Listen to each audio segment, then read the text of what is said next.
የዮና ልጅ ስምዖን ሆይ ከነዚህ ይልቅ ትወደኛለህን? እዛ ገሊላ ባህር ላይ ቢቀጥል ኖሮ የዮና ልጅ ሆኖ ነው የሚቀረው። በቃ የድሮ አባቱ እንዳሳደገው። የዮሐንስ ወንጌል ምዕራፍ 21 ከቁጥር 1 ጀምሮ እስከ 3 ያለውን ስናነብ ከዚህ በኋላ ኢየሱስ በጥብርያዶስ ባህር አጠገብ ለደቀ መዛሙርቱ እንደገና ተገለጠላቸው። እንዲህም ተገለጠ።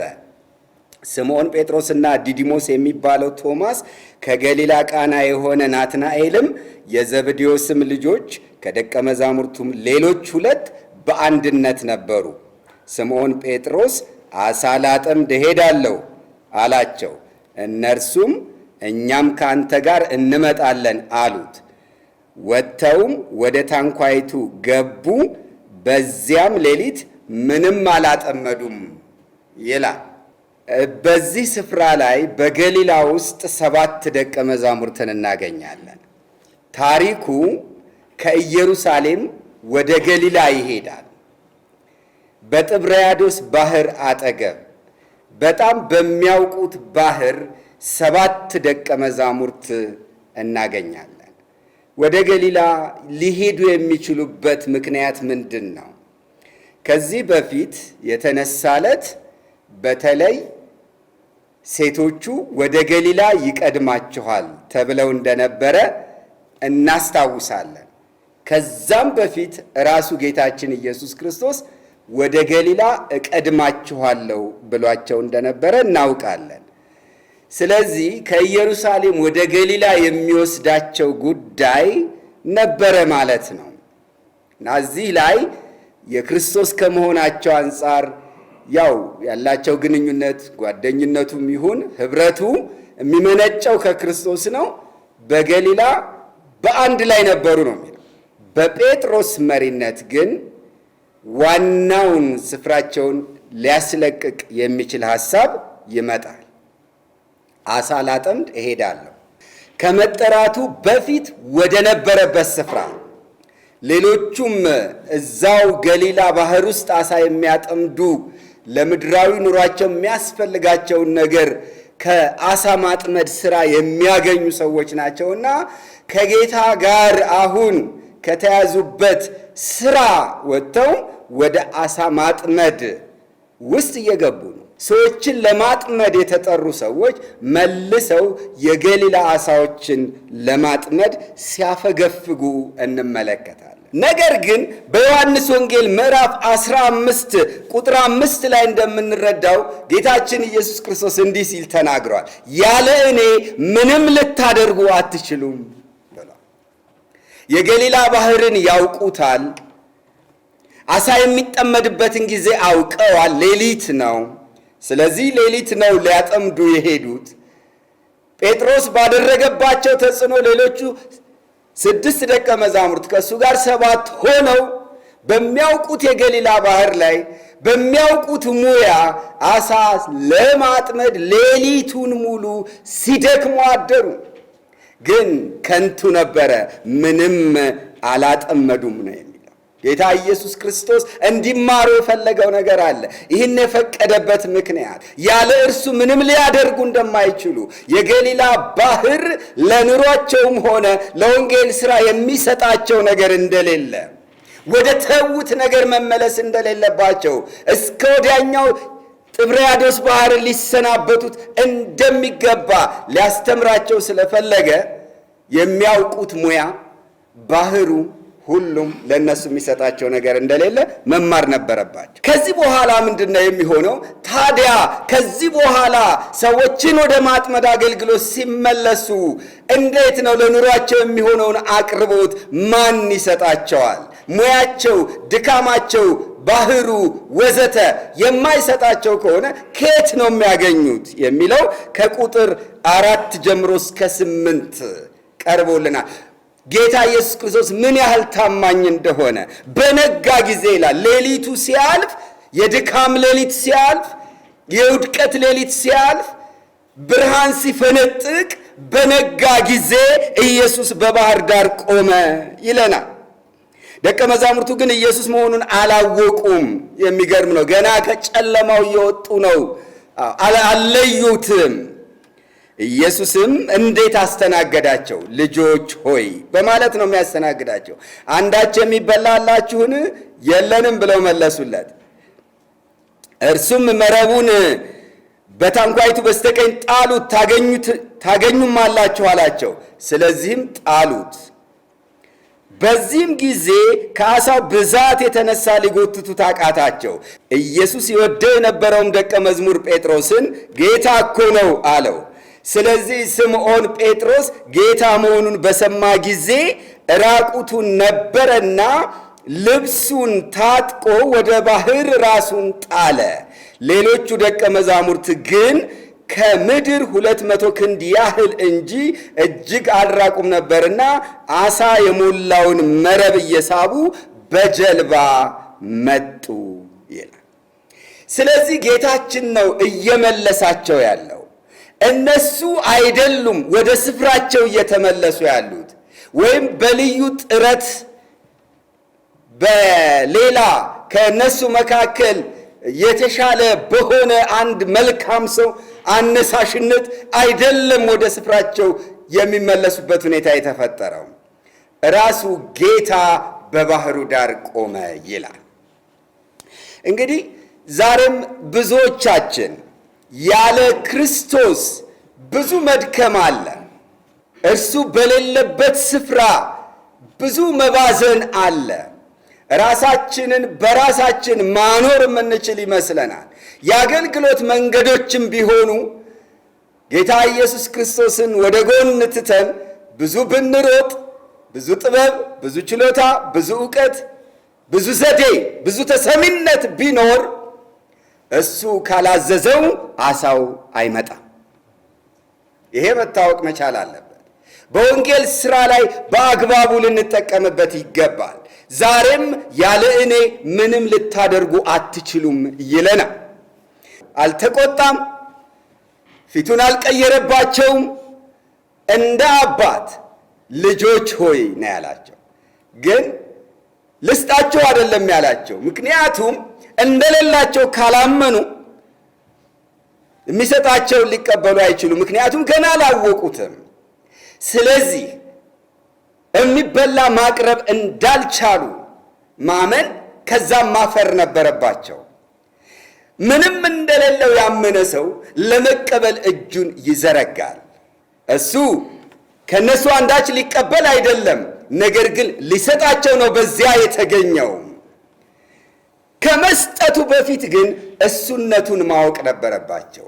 ሊመልሳቸው የተጠቀመበት አንዱ መንገድ ማንነቱን በመግለጥ ነው። ማንነቱን የሚገልጥለት ነገር ደግሞ ባዶነታቸውን በመሙላት ነው። የሚገርም ነገር ነው።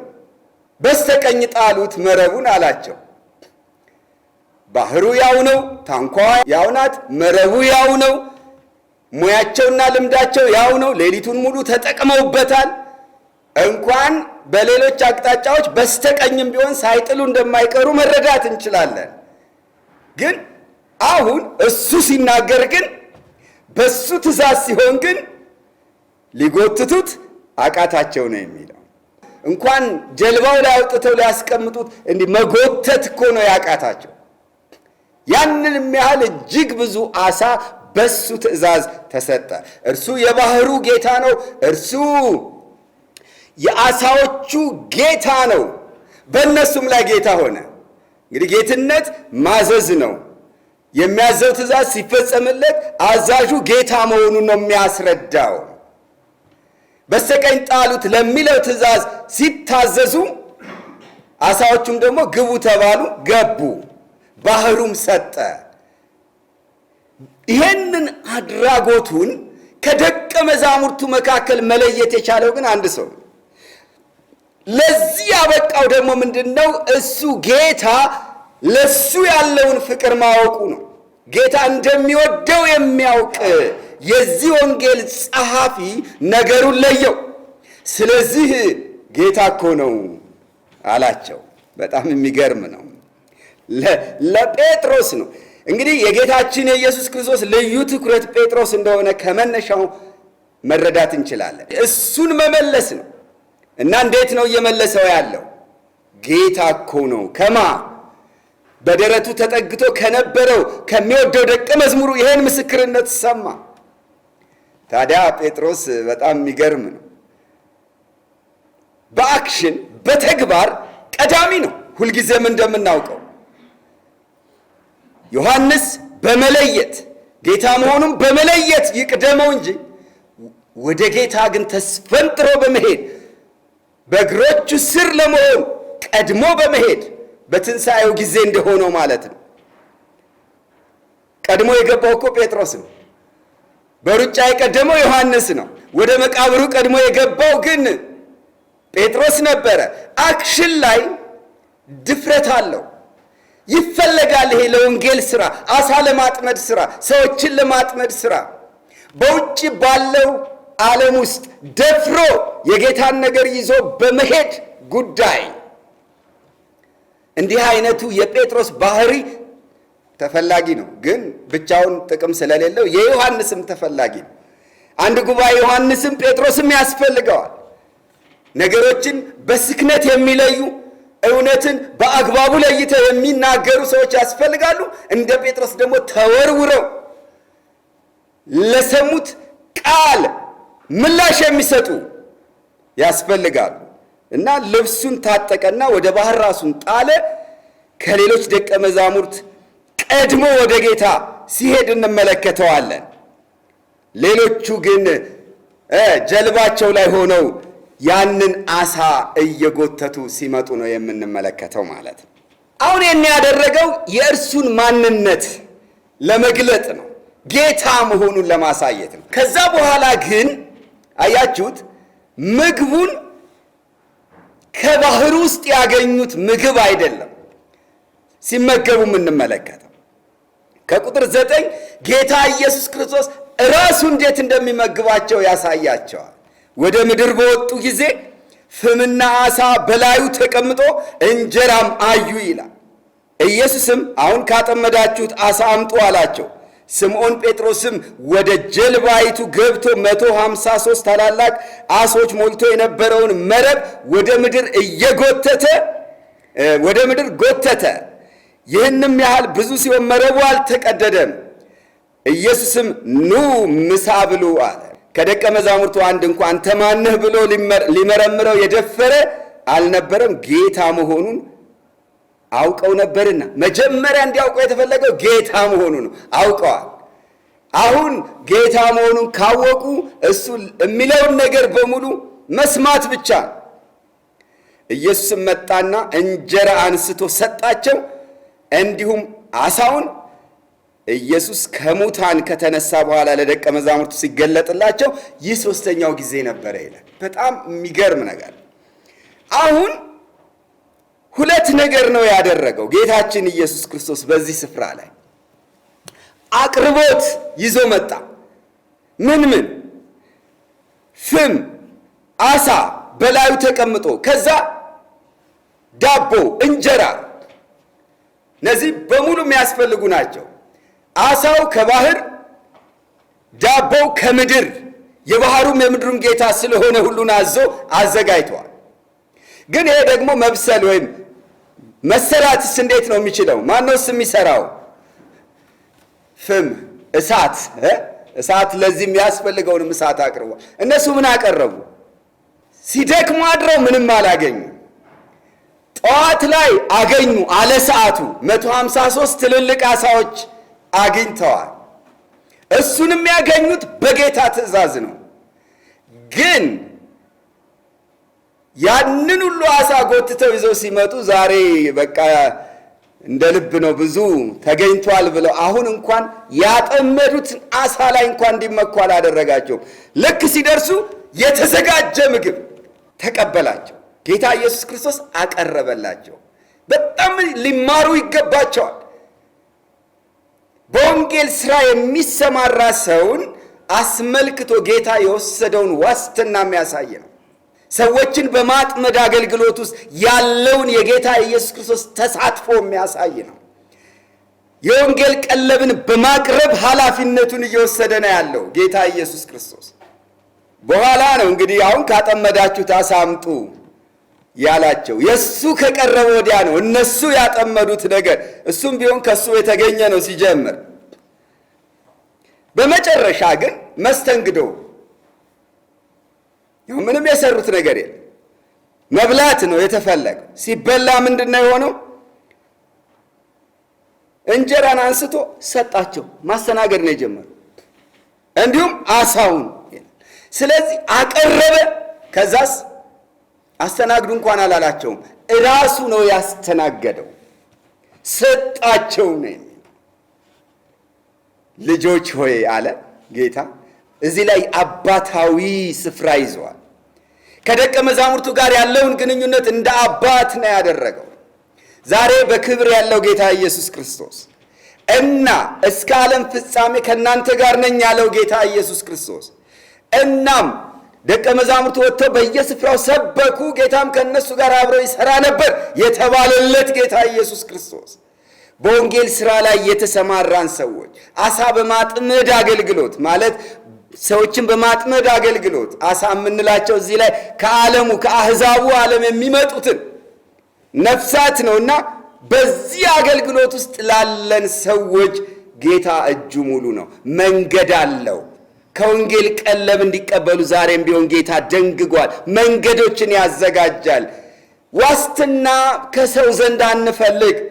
ቢሮክራሲያዊ ከሆነ መንገድ ከሆነ ምንጭ የኑሮ ዋስትና አንፈልግ። ወይም ከሌሎች መንገዶች ሁሉም የገሊላ ባህር ነው የሚሆኑት። ከጌታ ስንፈልግ ግን እሱ ራሱ መንገድ አለው። እጅግም በሚጣፍጥ መንገድ ሕይወታችንን ይመራዋል ማለት ነው። ክብር ለእግዚአብሔር ይሁን።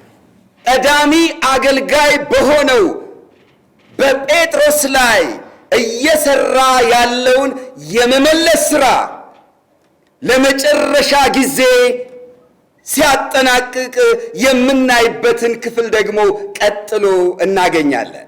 ከቁጥር 15 ጀምሮ ምሳ ከበሉ በኋላ ይላል ኢየሱስ ስምዖን ጴጥሮስን የዮና ልጅ ስምዖን ሆይ ከእነዚህ ይልቅ ትወደኛለህን አለው።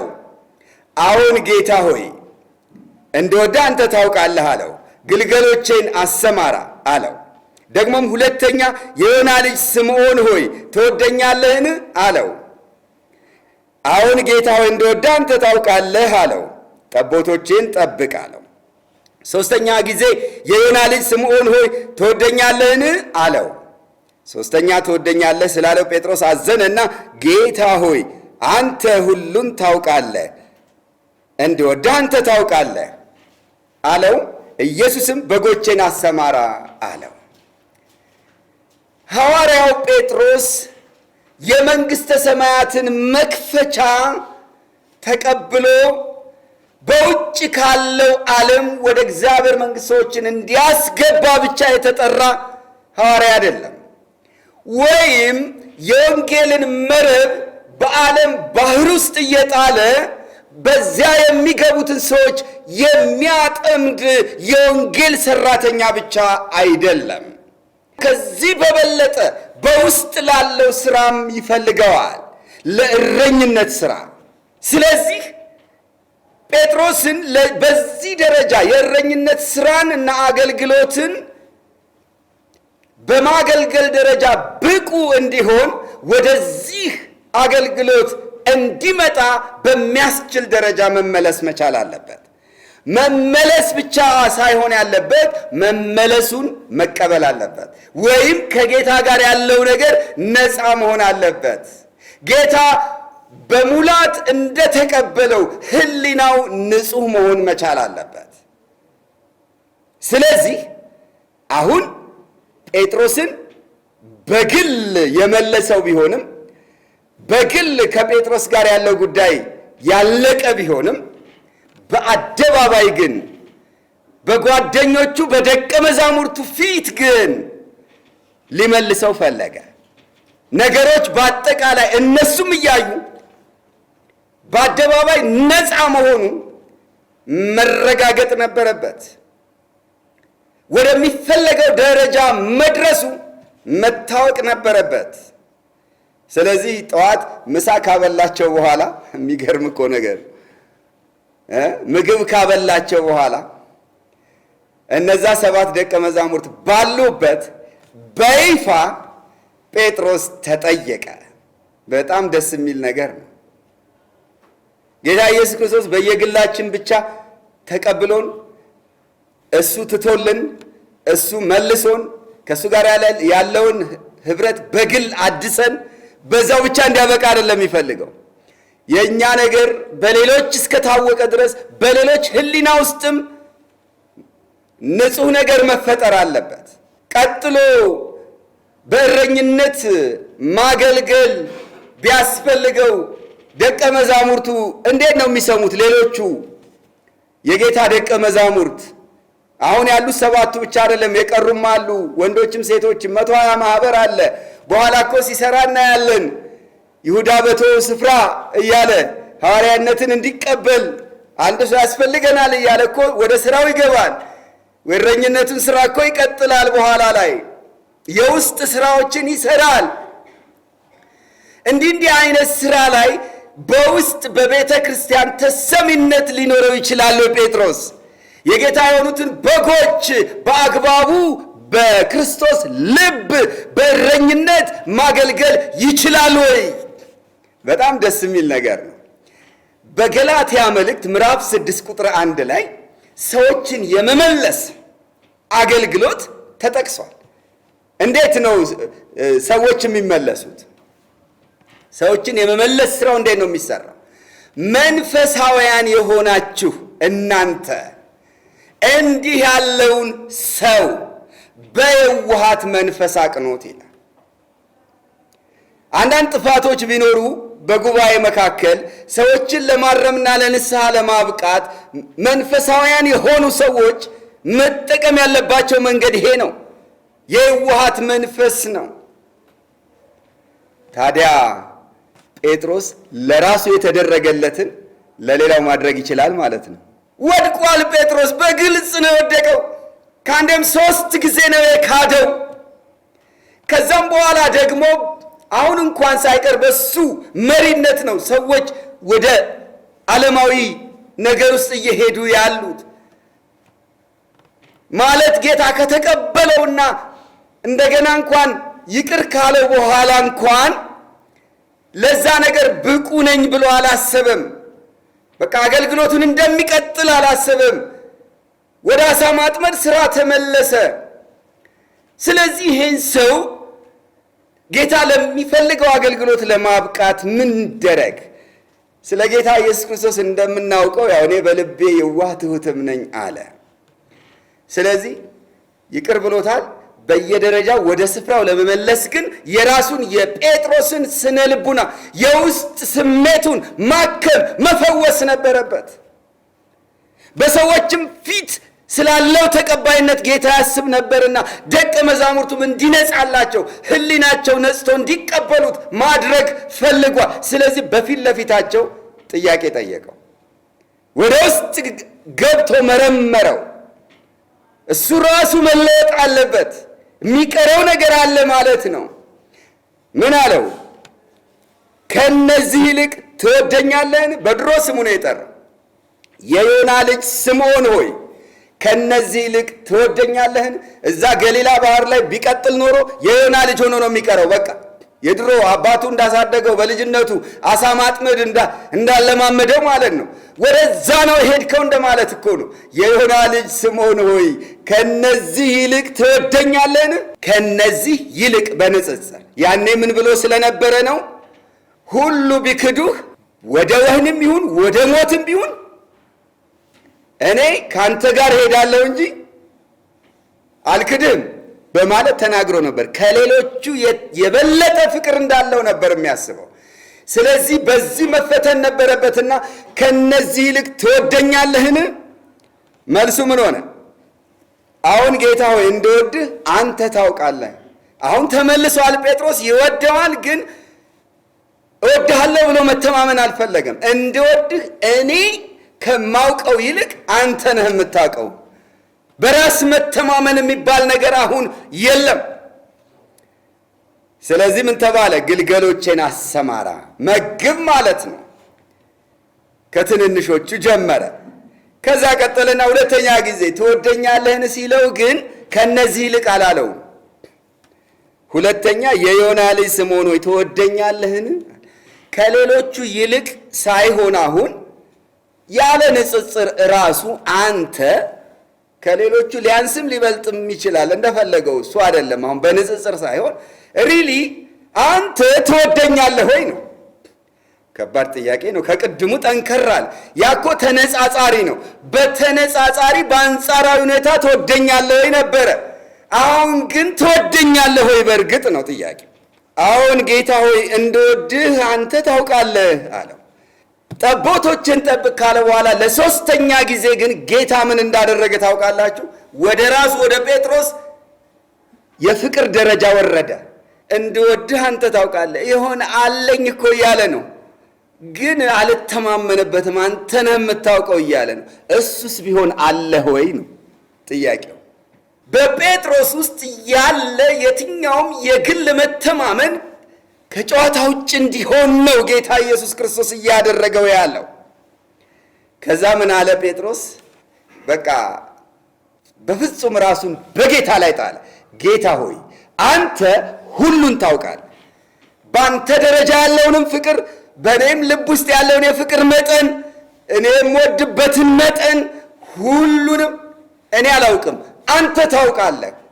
በሁሉን አዋቂነቱ ላይ ራሱን ጣለ። በጌታ በኢየሱስ ክርስቶስ ሁሉን አዋቂነት ላይ ጴጥሮስ ራሱን ጣለ። በዚህን ጊዜ በጎቼን አሰማራ ይባላል። ወደ መታመን መጣ ማለት ነው። አያችሁት? በዚህ ደረጃ ተቀባይነት ያገኛል።